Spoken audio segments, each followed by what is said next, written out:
Peace be upon you and welcome to Thinking Islam, Nadeem Arif here.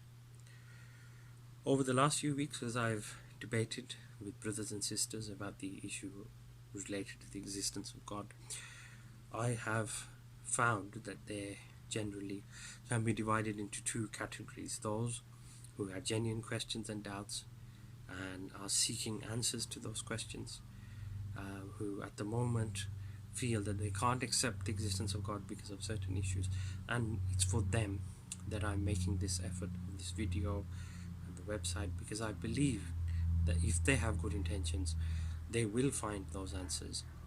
And there's nothing wrong with asking questions. I ask questions. I needed to know rationally and intellectually that the religion I was born into is the right one, that God does indeed exist, that the Quran is the word of God, and I have spent years and decades studying this issue to convince myself. And even now, where a doubt is raised, I will always go and try to, as humanly as I can, because we all have biases, every one of us, try to objectively consider the evidence that contradicts my own point of view and see whether or not I can come to a conclusion about it. So having an open mind is not a problem. Asking questions is not a problem. But unfortunately, a lot of the people I've debated and discussed with have demonstrated what Thomas Nagel, or Nagel, I'm not quite sure how it's pronounced, the philosopher, said of himself, that he has a cosmic authority problem. It's not that he doesn't believe in God, it's that he doesn't want there to be a God. He doesn't want the universe to be like that. And dialogue with some atheist brothers and sisters has revealed that they have a visceral hatred towards the idea of God.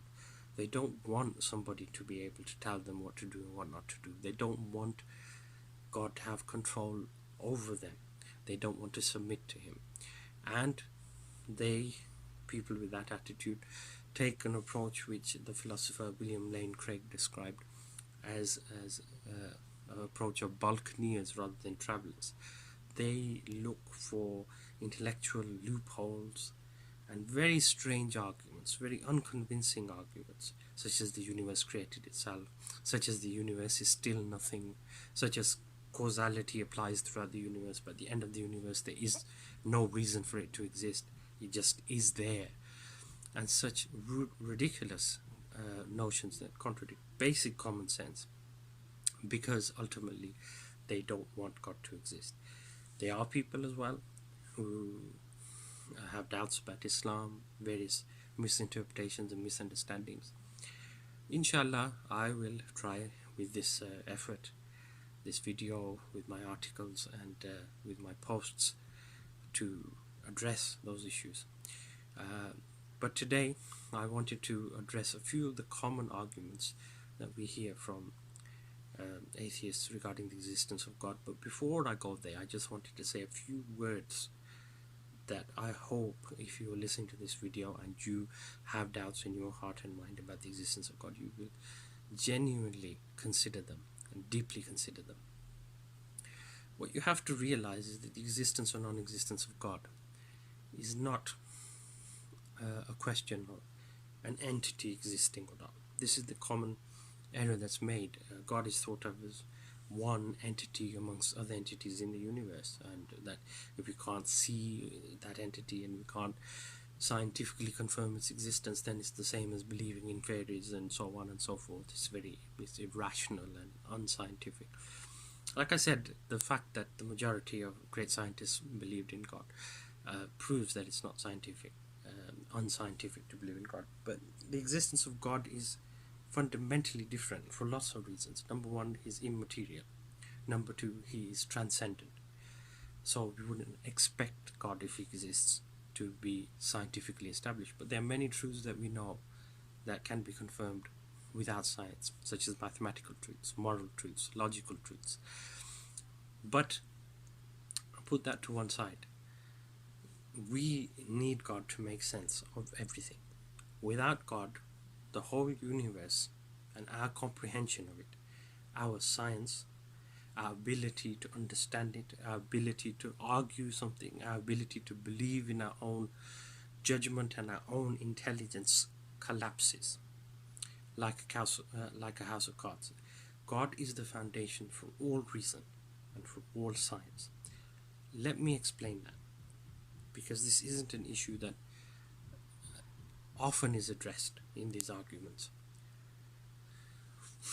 Basically, the believer believes that God is all-knowing, omniscient, has created this universe so that human life can emerge, that humans have a special purpose with regards to God, and God has bestowed His Spirit upon us. As we say as Muslims, that He has given His Ruh to us, He has breathed His Ruh into us. And as Christians say that we have been created in the image of God. The point is that human beings have a special place in the divine scheme of things. Because of that, this universe, God has made it according to mathematical principles. Eugene Wigner, the scientist, said it seems unreasonable, the efficiency of mathematics to the universe. Why is it that a scientist sitting working out mathematical equations can predict what's actually going out there in the universe? We have a mathematically describable universe that can have only emerged from a mathematical mind, or a mind that understands mathematics. We have a universe that is rationally intelligible. In other words, we can understand it. If we thought we can't understand this universe, then we could never do science. We expect to understand it. And we believe very strongly in the importance of knowledge. That presupposes free will, that we have the choice to believe something or not to believe it, choice to do something or not to do it. So just think about that for a moment. If God doesn't exist, then what we ultimately have in this universe is the movement of atoms. The movement of atoms in my brain is the same as the movement of atoms in any other physical object. Is governed by the laws of physics, but there's no rationale behind it. There's no reason or intelligence that operates it. There's no spirit that controls what I think. What's more, if all the events in the universe are seen as a chain reaction from the Big Bang, then my thoughts are also a chain reaction. That means I have no free will. I have no choice to believe something or not to believe something. So the scientist J.B.S. Haldane said that if my thoughts are caused by movements of atoms in my brain, then how do I know I have a brain consisting of atoms? It's self-defeating. You can't believe that you believe in science because science is true, and then argue that all your knowledge is the result of the movement of atoms or chemical reactions, physical events that are predetermined, that you have no say over, that your free will and consciousness is actually an illusion. I mean, if you really think about that, it's not a choice. You can't believe that. You must know that's not true. You do have choice. That shows that there is a non-physical entity beyond your atoms that is making those choices. And obviously, nothing that an atheist has in their toolkit can explain where your soul, your non-material self who makes those choices, who thinks those thoughts, the being that actually understands the universe, where that came from, if it didn't come from God.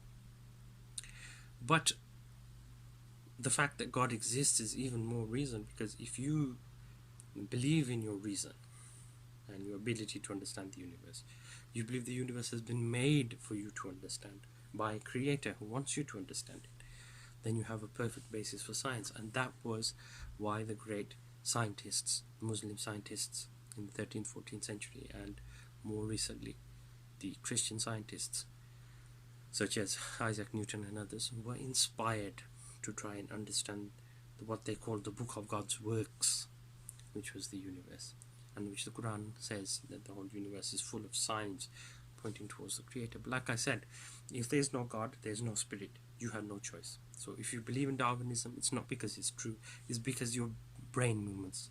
If you don't believe in God, it's not because God doesn't exist, it's because your atoms are moving. It makes all knowledge, including scientific knowledge, utterly worthless. and it makes all morality and moral choices worthless. It's one thing that atheism doesn't have objective moral values, and that in itself is catastrophic, because what that means is you can have people like Peter Singer defending bestiality because they have this principle of least suffering. I've heard other atheists say, oh, the principle of least suffering means you can't have incest and so on and so forth. But it becomes completely subjective, unlike divine guidance from an all-knowing and omniscient creator, which is unchanging and which has to be universally accepted. But aside from the question of universality, the other key question is this: that if you can't choose your actions, because your actions are caused by your thoughts, physically determined, then how can you have moral responsibility? There is no good, there is no bad, and nobody can be held responsible. The prisons should go. So everything that we take for granted as humans, free will, responsibility, intelligence, all these things hinge on the existence of God. Science itself is only meaningful if God exists and the Spirit exists, and without that it means nothing. Now I wanted to briefly address some of the common arguments that are made about the existence of God, which have caused some people to question. I won't go into too much detail because quite a bit of time is already gone, but I just wanted you to think about these matters. One of the common questions is, who designed the designer, or who created the creator? Now, the funny thing is that a lot of atheists still claim that whatever form of energy or quantum fluctuations preceded the Big Bang were just there, and that's that. They don't feel that they need an explanation for that. But when theists say that God existed eternally, they object. That's a double standard, that's special pleading. But God, by his nature, if he exists, is non-material, is not made of matter. He didn't come into being from non-being. That's what makes him God. He exists outside of time, and as we know, time began with the Big Bang. So if you're not in time, you can't go through changes. We're talking about pure consciousness. Pure consciousness is the simplest form of existence. So the argument that every form of intelligence goes from simple to complex, it's not true anyway, because we know there are things, such as a particular form of slime that is highly intelligent, even though it doesn't have a brain or a nervous system. So the argument is completely fallacious, because what it is saying is that a non-physical, non-material, timeless entity should have a designer or needs to explain where it came from. Anything that is outside of time by nature didn't come into being at a point in time, so it doesn't need an explanation. It's utterly illogical to claim that. What's more, you can't have an infinite regress, because actual infinity is impossible. Mathematically, yes, you can postulate it, but as Hilbert showed, you can't have a series of moments leading up to the present that are infinite, otherwise the present moment will never arrive, because infinity would have already happened. Another question that's asked is, why did creation take billions of years? Now this is another very, very weak argument and objection. Time is relative, we know that. If we are on a different planet from now, time will be passing differently. The stars that we see, the light we see, is from many millions of years ago. Most of them are burnt out, but we can still see it. Time within this universe is relative at different points and at different speeds. So a greater being, a higher dimensional being, will look at time from above time. Time would be spread out in all directions, and he could see every moment at the same time. Whether we use the word God or said a higher dimensional being to give it some scientific terminology, because these kind of beings have been hypothesized by scientists. A higher dimensional entity doesn't see time the way we see it, and all time is the same for it. So if it has planned for life to happen over billions of years, if God has planned that, It doesn't mean he had to wait billions of years to make it happen. It didn't mean he couldn't have made it happen in an instant. But he did it according to his will and according to his knowledge. And I come back to the same point again, that atheists think the universe makes sense, thinks they have the intelligence to understand it, think they have the free will to choose what to believe and what not to believe, such as Darwinism or atheism. All of that only makes sense if there is God and Spirit. Materialism can't answer those questions. Another common objection is which God? Which God to believe in? Or when they say, oh, well, I don't believe in, Zeus, and I don't believe in Allah, and it's all the same. I mean, why should you believe in any God? You don't believe in the Hindu gods, and why should we? If we don't believe in Allah, what's the difference? It's all superstition. I mean, it's very easy to just label something as superstition and put it aside. But if you actually are talking about reason and rationality, you have to be honest. A great many very intelligent people do believe in God and have given reasons to believe in God. You should at least consider those arguments. Now, Occam's razor solves that issue for us. We know the universe came into being from non-existence, the Big Bang. And we know it must have a cause. Why should we assume there's more than one creator? The reason we know that it had to be a creator is because if the cause existed eternally, the effect, the universe would be eternal. And we know it's not eternal. I know there's some very weak arguments about it having some quantum form, but it wouldn't have become a classical universe unless there was something to measure or observe it, which would be a form of consciousness. But that's a separate argument. Let's just assume that the current standard model applies and the universe begins with the Big Bang. Well, if the universe begins with the Big Bang, then why should we assume that there's more than one creator? There's absolutely no basis for it. And the universe, with all the harmony within it, shows it that it's been operated by a single intelligence. The universe, biological organisms, DNA, the fact that the universe obeys laws. When matter doesn't have intelligence, matter can't choose what to do. We talk about laws, but the actual events that happen within them, for example, the water cycle, each part of that, what actually triggers it? I've heard it said it's a chain reaction going back to the Big Bang. Well, why do the same patterns repeat themselves over and over again? If it was just mindless, it wouldn't be happening. Everywhere we see in the universe, there's the operation of supreme intelligence, from biology to physics to chemistry. I mean, think about the universe. We have biology where the smallest cell is like a complex city.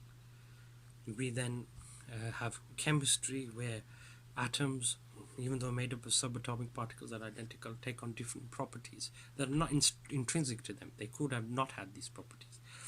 Then we get into physics, where we realize that at the quantum level, everything is probabilistic. Things don't have to be the way they are, but they are operating according to laws. Matter doesn't have intelligence, doesn't have knowledge, but it operates according to predictable patterns in the classical universe. Why is that? And then we have mathematics, which underpins physics. Mathematics is the language of the universe, and it's completely abstract. Abstract thoughts are the sign of intelligence. A mathematically describable universe with the structure built on it is what science is all about. And you can't have that without a creator. But as I said, there's absolutely no basis to logically believe there's more than one God. People did believe in more than one God, but the reason for that was not scientific or logical. It was rather that they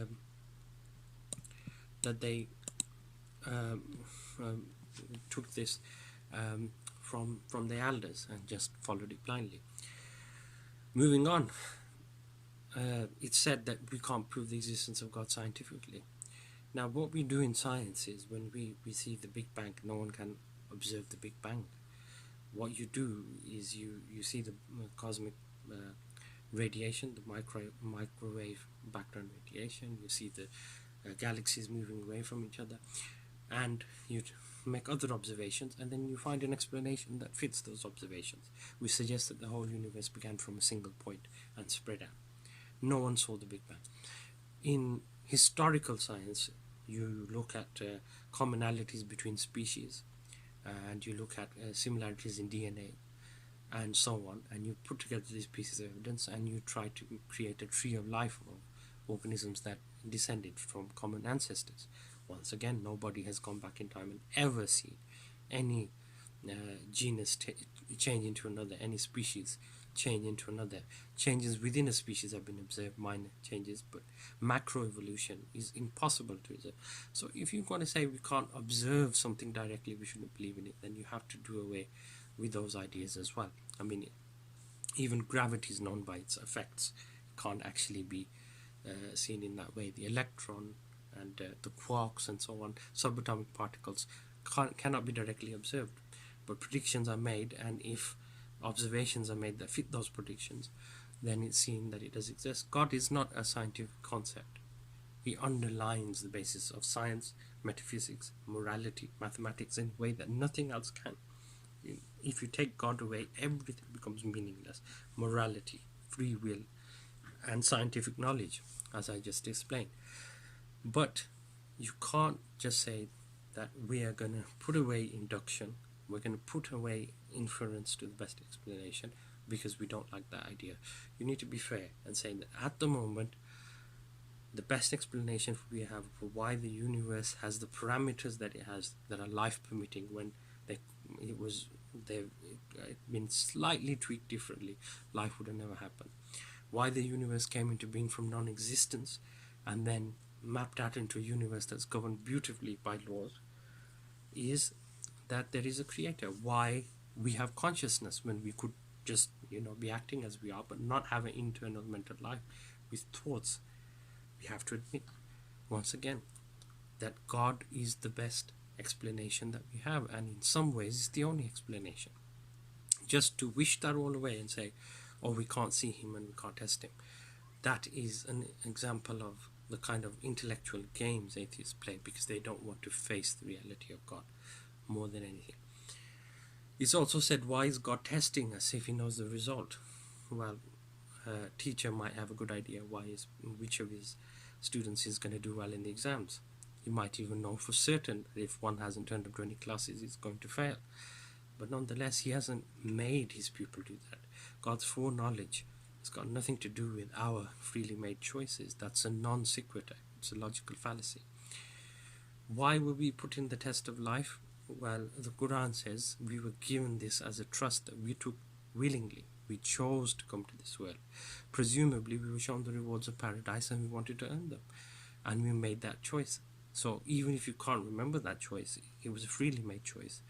And you came in believing that you would recognize God by his signs. You would willingly worship him because he deserves it. He is the one that is truly worthy of worship. And you would earn eternity, share eternity with him.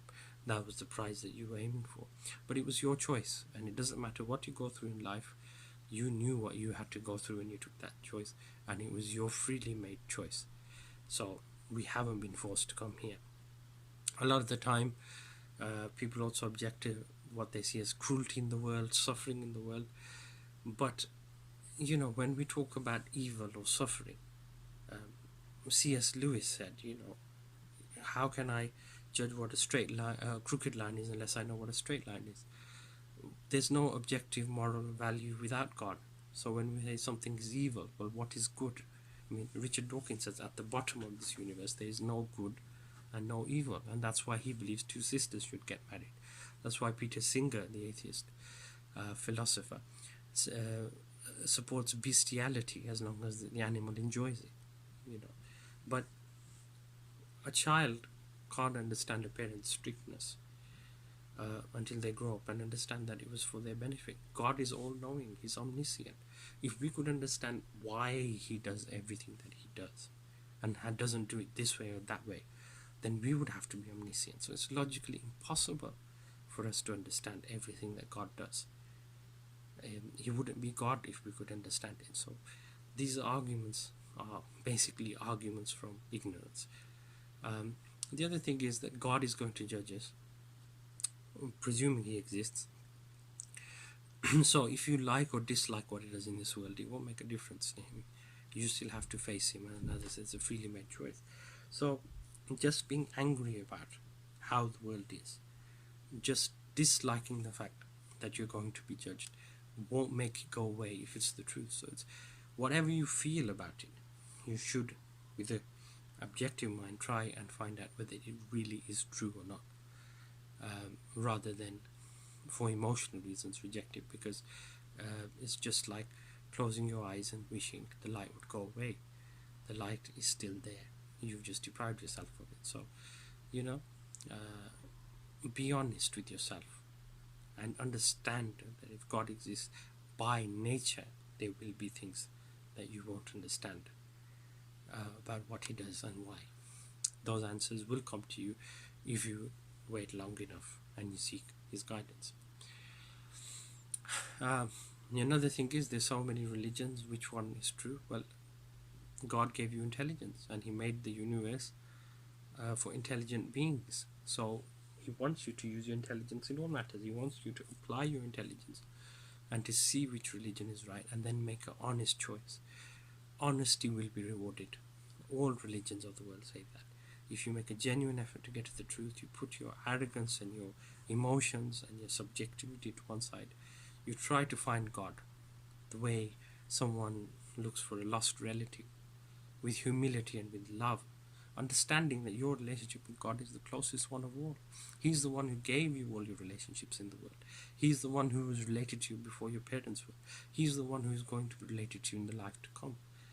And you want to find out whether he exists. You want to find out what his will is. If you take that approach, you will succeed, and God will be with you, and you have nothing to worry about. But if you rebel because you don't have questions that your limited in intellect can't understand, just as a child couldn't understand a parent's reasons for example, sending them to boarding school, or someone sending them away for a better life and education. They feel that their parents were cruel, when in fact the parent is doing what's best for the child.